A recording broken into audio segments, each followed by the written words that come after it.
Shalom semuanya. Markus 4 ayat 29 berkata, sebab musim menuai sudah tiba. Sebab musim menuai sudah tiba. Penuaian jiwa yang terbesar dan yang terakhir sebelum Tuhan Yesus datang sudah terjadi. Api Roh Kudus yang dahsyat dari Pentakosta ketiga sedang turun. Pada waktu bulan Juli 2022 yang lalu, ketika saya berada di acara Pentecost Again Celebration di Azusa Street Prayer Tower, saya berkhotbah tentang lahirnya Pentakosta yang ketiga. Karena Pentecost Again ini adalah Pentakosta ketiga. Di situ saya menerangkan bahwa bukan saya yang menciptakan Pentakosta yang ketiga, melainkan saya yang menyimpulkan atau menyusun kepingan-kepingan atau puzzle pewahyuan yang Tuhan berikan dan telah singkapkan kepada banyak hamba Tuhan. Bagian saya, Tuhan memberitahu akan terjadinya pencurahan Roh Kudus yang dahsyat di zaman ini, yang namanya adalah Pentakosta ketiga. Jadi pada waktu awal tahun 2009, Tuhan berbicara kepada saya dengan sangat serius dari Wahyu 3 ayat 11 bagian A. Aku datang segera. Aku datang segera. Saya gemetar dan bertanya kepada Tuhan. Tuhan, apa yang akan Tuhan lakukan? Dan apa yang harus saya kerjakan? Sekitar 6 bulan kemudian, Tuhan baru menjawab pertanyaan saya dengan berkata, aku akan mencurahkan rohku. Aku akan mencurahkan rohku, kata Tuhan. Pada saat aku mencurahkan rohku, maka akan terjadi seperti Yoel 2 ayat 28 sampai dengan 32. Tahun 2013, Tuhan memberikan nama tentang pencurahan Roh Kudus ini sebagai Pentakosta ketiga. Pada tahun 2013, dalam Empower 21 Asia di SICC, pesan tentang Pentakosta ketiga ini untuk pertama kalinya dikumandangkan. Saya bertanya kepada Tuhan, Tuhan, berikan kepada saya pengertian tentang Pentakosta ketiga ini. Kemudian Tuhan memberikan 5 pengertian apa yang dimaksudkan dengan Pentakosta ketiga. Kelima pengertian itu tidak semuanya diberikan kepada saya, tetapi sebagian diberikan kepada hamba-hamba Tuhan yang lain. Dan saya diberikan tugas oleh Tuhan untuk menyusun kepingan-kepingan atau puzzle dari nubuatan-nubuatan yang diberikan kepada hamba-hamba Tuhan tadi. Dan ketika digabungkan, muncullah 5 pengertian tentang Pentakosta ketiga ini. 5 pengertian tentang Pentakosta ketiga adalah sebagai berikut. Yang pertama, Pentakosta ketiga adalah pencurahan Roh Kudus yang dahsyat di zaman ini, melebihi yang terjadi di Azusa Street. Ini berasal dari William Seymour. William Seymour adalah orang yang dipakai Tuhan dalam Pentakosta kedua di Azusa Street tahun 1906. Dan yang kedua, Pentakosta ketiga akan mengakibatkan penuaian jiwa yang terbesar dan yang terakhir sebelum Tuhan Yesus datang kembali. Ini juga dari William Seymour. Dan yang ketiga, Pentakosta ketiga akan membangkitkan generasi Yeremia, yaitu anak-anak muda yang dipenuhi dengan Roh Kudus, cinta mati-matian kepada Tuhan Yesus, tidak kompromi terhadap dosa, dan akan bergerak untuk memenangkan jiwa. Ini berasal dari Russell Evans dari Gereja Planet Shaker, Melbourne. Dan yang keempat, Pentakosta ketiga lahir di Indonesia dan bergerak ke bangsa-bangsa. Gerakan ini dari timur ke barat dan akan kembali ke Yerusalem. Ini berasal dari Cindy Jacobs. Dan yang kelima, Pentakosta ketiga akan memberikan kuasa untuk menyelesaikan amanat agung. Dan setelah itu Tuhan Yesus datang kembali. Ini dari Tim Hill, Ketua Umum Church of God Amerika Serikat.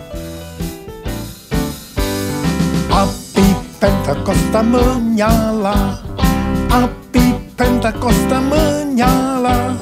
Api Pentakosta ketiga, api Pentakosta menyala, api Pentakosta menyala.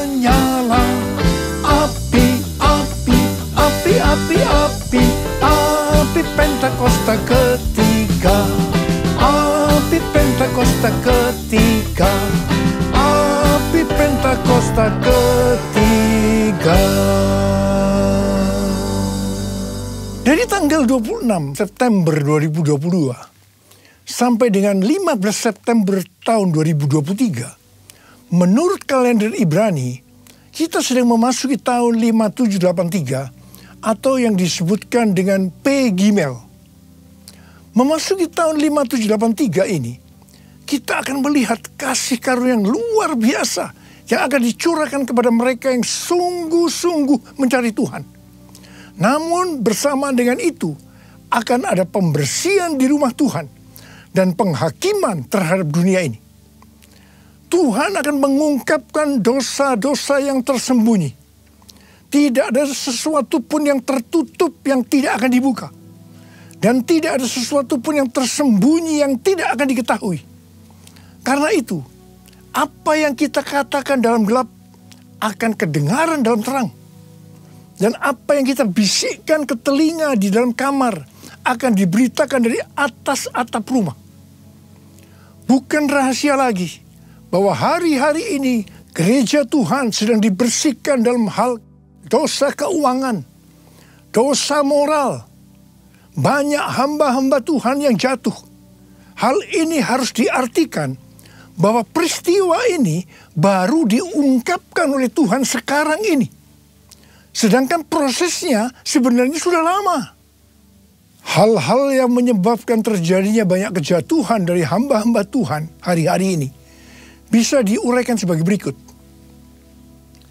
Pengkhotbah 10 ayat 1 berkata, lalat yang mati menyebabkan urapan dari pembuat urapan berbau busuk. Demikian juga sedikit kebodohan lebih berpengaruh daripada hikmat dan kehormatan. Ayat ini bisa diartikan sebagai berikut. Sama seperti lalat mati yang membusuk akan merusak sejumlah minyak wangi. Demikian pula sedikit kebodohan dapat meniadakan dampak hikmat yang besar. Rencana yang bijaksana dapat dibuat, tetapi seorang yang membuat sedikit kebodohan dapat merusak seluruhnya. Rencana dalam mengikut dan melayani Tuhan yang dilakukan dengan baik, tetapi karena membuat sedikit kebodohan, membuat hancur secara keseluruhan. Artinya, tidak sampai kepada garis akhir. Tidak finishing well. Yang dimaksudkan sedikit kebodohan di sini bisa diartikan bukan melakukan sesuatu pelanggaran yang besar. Tetapi pada mulanya mengabaikan hubungan mereka dengan Tuhan. Sedikit demi sedikit akan merampas kasih, keintiman, kebijaksanaan, tekad yang mereka miliki. Sehingga hal itu membuat mereka tidak setia kepada Tuhan. Dan tiba-tiba kehancuran datang. Harap digarisbawahi. Jangan sampai mengabaikan hubungan dengan Tuhan. Pengabaian apa saja yang biasanya dilakukan dalam hubungannya dengan Tuhan? Yang pertama, tentang doa. Sejak dulu banyak orang yang mengukur kemajuan kerohanian kita dengan rutinitas waktu doa setiap hari. Tetapi hal ini tidak mengubah karakter kita. Kita bisa bersaat teduh, tetapi tanpa keintiman dengan Tuhan. Yang kedua, iblis kalau tidak bisa membuat kita menjadi jahat, maka dia akan membuat kita menjadi sibuk. Semakin sibuk. Ada hamba Tuhan yang berkata bahwa kesibukan menghancurkan hubungan kita dengan Tuhan. Kalau kita lebih merasa senang pada waktu kita melayani pekerjaan Tuhan daripada waktu kita berada dalam hadirat-Nya, sebenarnya kita sedang melakukan sesuatu kompromi. Meskipun kelihatannya kualitas kerohanian kita hebat.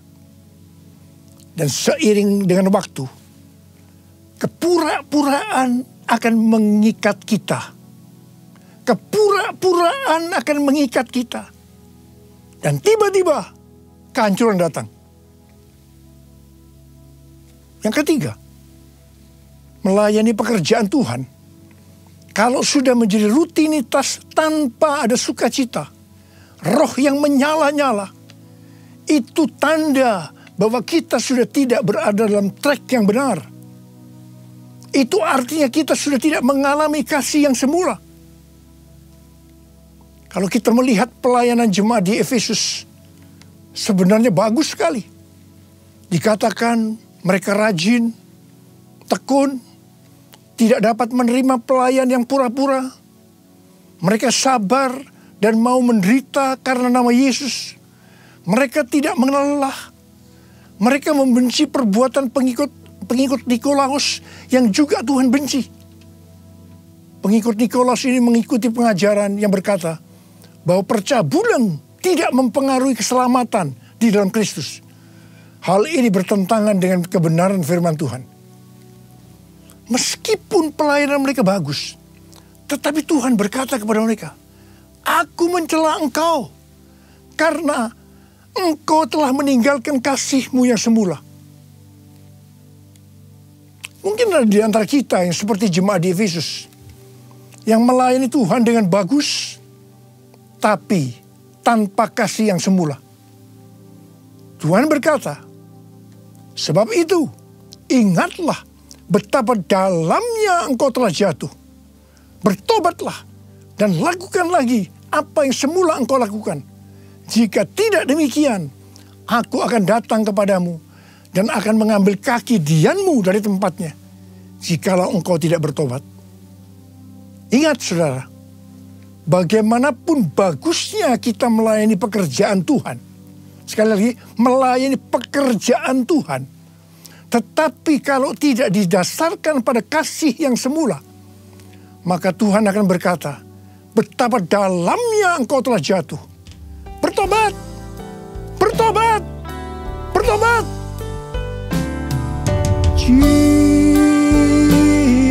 Jesus, Lord Jesus,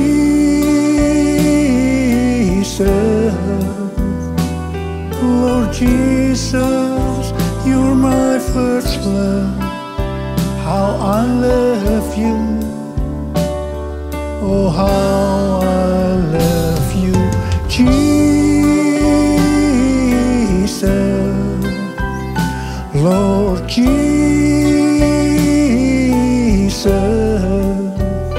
Lord Jesus, you're my first love.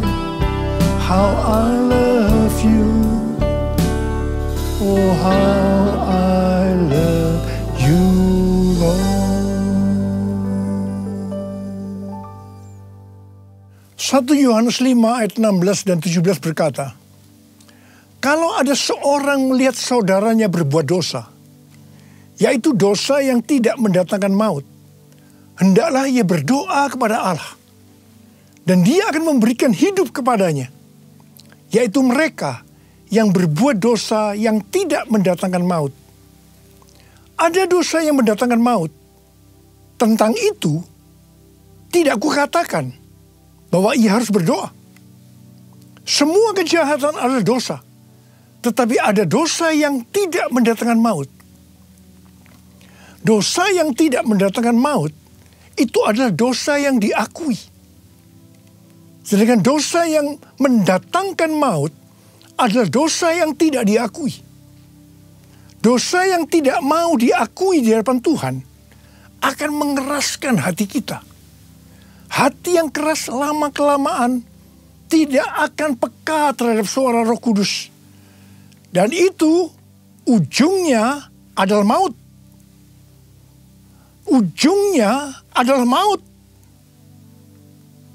Tetapi kalau kita bertobat dan mau mengakui dosa kita, meskipun itu berat dan sangat memalukan, itu tidak akan mendatangkan maut.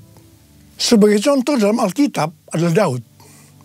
Kisah Para Rasul 13 ayat 22b berkata, tentang Daud Allah telah menyatakan, Aku telah mendapat Daud bin Isai, seorang yang berkenan di hatiku, dan yang melakukan segala kehendakku. Di mata Tuhan, Daud adalah seorang yang berkenan di hatinya, karena melakukan segala kehendaknya. Mungkin ada di antara kita yang bertanya-tanya, kok bisa ya? Padahal Daud pernah berbuat dosa yang besar dalam peristiwa dengan Batsheba. Alkitab katakan, setelah hubungan haram antara Daud dan Batsheba membuat Batsheba yang mengandung. Wah, Daud memutar otaknya. Bagaimana caranya agar hubungan ini tidak mencuat keluar? Apa yang dilakukan oleh Daud? Dia memaksa dengan cara yang halus agar Uria, suami Batsheba yang sedang berperang, supaya pulang dan tidur dengan istrinya. Tetapi Uria justru tidak mau. Akhirnya, supaya hubungannya kelihatan halal, maka Uria harus mati. Agar Daud bisa mengawini Batsheba secara syah, bukan karena hubungan yang haram. Wow, rencana Daud ini luar biasa. Kita juga mungkin heran. Daud yang hatinya dekat dengan Tuhan bisa berbuat bodoh sepertinya Tuhan tidak tahu tentang rencana ini. Kemudian Tuhan menyuruh Nabi Nathan untuk menegur Daud. Nah, disinilah kita akan melihat respon Daud ketika ditegur tentang dosa yang disembunyikan itu. Daud langsung mengakui dosa yang diperbuatnya tanpa berbelat-belit. Dia minta ampun kepada Tuhan dengan sungguh-sungguh. Dan Daud tidak menyembunyikan dosa yang memalukan untuk supaya tidak diketahui orang. Justru kalau kita melihat dalam Mazmur 51, yang merupakan doa pengakuan dosa Daud ketika Nabi Nathan datang kepadanya setelah menghampiri Batsheba. Dengan terang-terangan Daud mengakui di ayat yang ke-6 dengan berkata, terhadap engkau sajalah aku telah berbuat dosa dan melakukan apa yang kau anggap jahat. Daud tidak ragu-ragu untuk mengumumkan bahwa dia adalah seorang pembunuh. Dan ayat 16 yang berkata, lepaskanlah aku dari hutang darah ya Allah, Allah keselamatanku. Sepengetahuan saya, tidak banyak orang yang seperti Daud. Banyak orang yang begitu ditegur dosanya, dia berbelat-belit. Apalagi kalau orang itu mempunyai posisi yang tinggi, lebih mudah untuk berbelat-belit. Dia tidak mengakui dosanya. Ingat, kalau kita melakukan seperti itu, Alkitab tadi katakan, itu dosa yang mendatangkan maut. Tetapi kalau kita mengakui dosa kita, meskipun itu dosa yang besar, memalukan, justru di mata Tuhan, itu merupakan dosa yang tidak mendatangkan maut. Tidak heran kalau kita melihat kehidupan Daud. Dia disebut orang yang berkenan di hati Tuhan, karena dia melakukan segala kehendak Tuhan. Dan yang lebih hebat lagi, Alkitab katakan, Yesus disebut anak Daud. Saya akan ingatkan kepada saudara, jangan menyembunyikan dosa. Sebab itu akan diungkapkan oleh Tuhan dengan cara yang tidak bisa kita mengerti. Dan yang lebih penting lagi, kalau kita mengaku dengan jujur di hadapan Tuhan, meskipun dosa itu sangat memalukan, dosa itu tidak akan mendatangkan maut. Dan Tuhan berkata, dosa seperti itu yang didoakan. Seperti yang dikatakan dalam 1 Yohanes 5, ayat 16 dan 17 tadi. Kalau ada seorang melihat saudaranya berbuat dosa, yaitu dosa yang tidak mendatangkan maut, hendaklah ia berdoa kepada Allah. Dan dia akan memberikan hidup kepadanya. Yaitu mereka yang berbuat dosa yang tidak mendatangkan maut. Ada dosa yang mendatangkan maut, tentang itu tidak kukatakan bahwa ia harus berdoa. Saya mau berdoa buat saudara. Ada berapa banyak di antara saudara, Tuhan, ampuni saya Tuhan. Saya menyembunyikan dosa ini sejak lama Tuhan. Karena dosa saya ini memalukan. Akan menghancurkan kehidupan keluarga saya. Tapi sekarang saya mau berdoa. Mau bertobat ya Tuhan. Saya mau bertobat Tuhan. Sucikan dan kuduskan hati saya sekarang. Bersihkan saya Tuhan. Bersihkan saya. Saya berdoa buat saudara. Sucikan dan kuduskan hati ini untuk layak menghadap hadirat-Mu. Tubuh jiwa rohku ku serahkan padamu, ku menyembah-Mu. Sucikan dan kuduskan hati ini untuk layak menghadap hadirat-Mu. Tubuh jiwa rohku ku serahkan padamu, ku menyembah-Mu. Tinggikan nama-Mu ya Tuhan, mulialah nama-Mu ya Tuhan. Tiada lain seperti Engkau ya Allahku, besar kuasa-Mu. Mari angkat tangan saudara. Kita berbahasa roh. Uralaba syalalaba kanama takarabalaba. Oh rialalabarabarabarabarabarabarabarabarabarabarabara. Oh rialalabarabarabarabarabarabarabara. Ya Tuhan, Kau lihat anak-anak-Mu yang mengangkat tangan di hadapan-Mu. Mereka sekarang minta ampun kepadamu. Mereka mengungkapkan dosa-dosa yang tersembunyi. Mereka akui saat ini Tuhan. Tuhan, sucikan dan kuduskan hati kami semua ya Tuhan. Untuk layak menghadap hadirat Tuhan. Ya Tuhan, bersihkan kami, bersihkan kami, bersihkan kami. Agar dosa yang kami lakukan tidak mendatangkan maut ya Tuhan. Oh rabababababababab, berkati anak-anak-Mu. Terima kasih Tuhan, terima kasih Tuhan, berkat-Mu melimpah. Terima kasih. Kasihani kami Tuhan, kasihani kami semua ya Tuhan, kasihani kami. Terima kasih, dalam nama Yesus kami berdoa. Amin.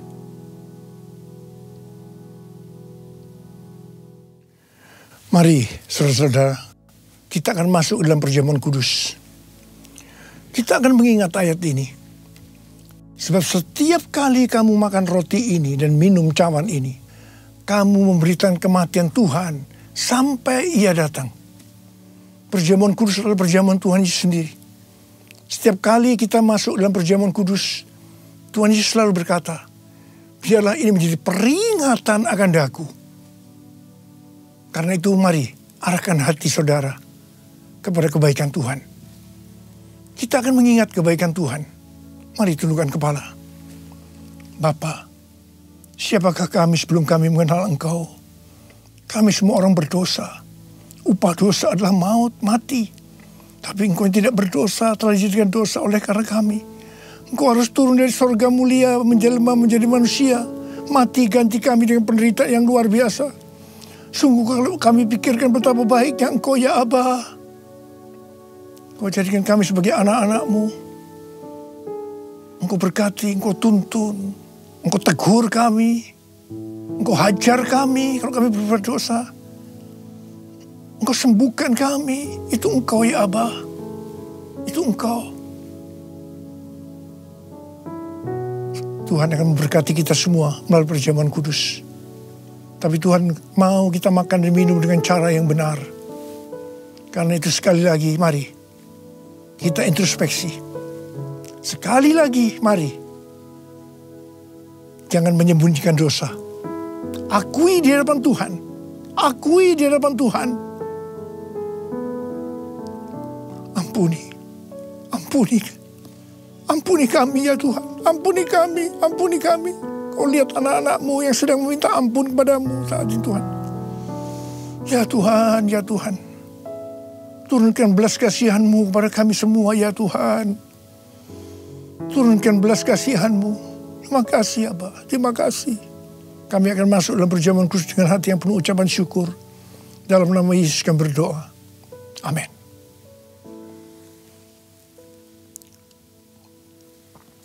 Sekarang mari kita angkat roti di tangan kanan kita tinggi-tinggi. Sebab apa yang telah kuteruskan kepadamu telah aku terima dari Tuhan. Yaitu bahwa Tuhan Yesus pada malam waktu ia diserahkan mengambil roti. Dan sesudah itu ia mengucap syukur atasnya. Dia memecah-mecahkannya dan berkata, inilah tubuhku yang diserahkan bagi kamu. Perbuatlah ini menjadi peringatan akan aku. Saudara dikasih Tuhan, bukankah roti yang kita pecah-pecahkan ini adalah persekutuan kita dengan tubuh Kristus? Mari kita makan dalam nama Yesus.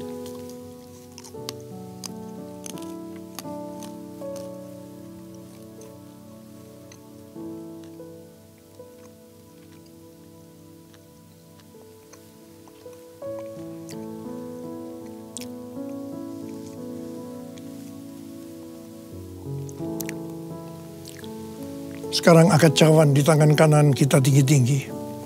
Demikian juga yang mengambil cawan sesudah makan lalu berkata, cawan ini adalah perjanjian baru yang dibenarkan oleh darahku.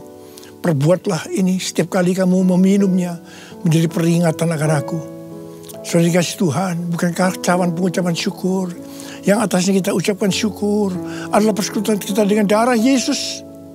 Mari kita minum dalam nama Yesus.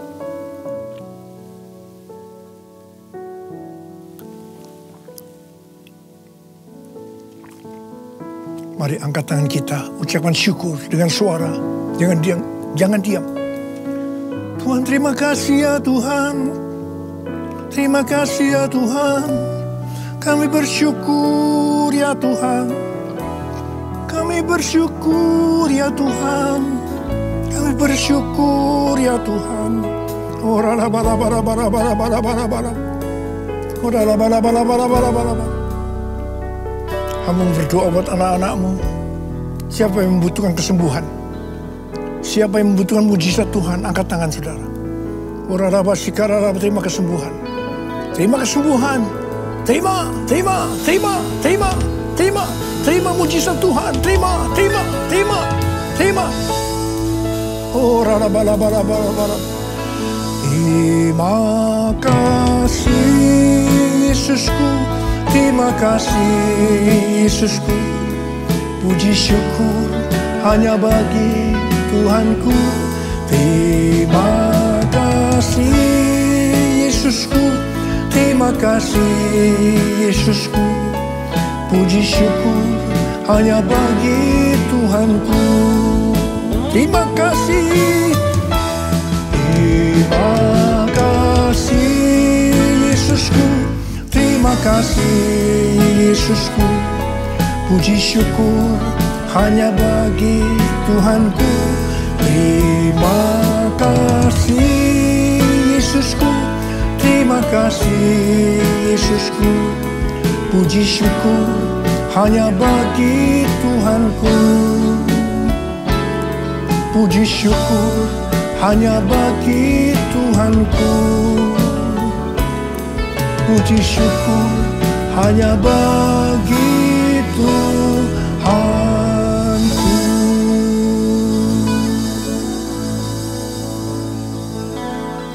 Sekarang terimalah berkat Tuhan.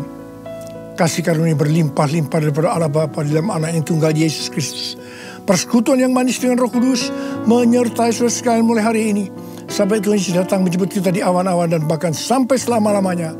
Yang percaya bersama-sama katakan, Amin.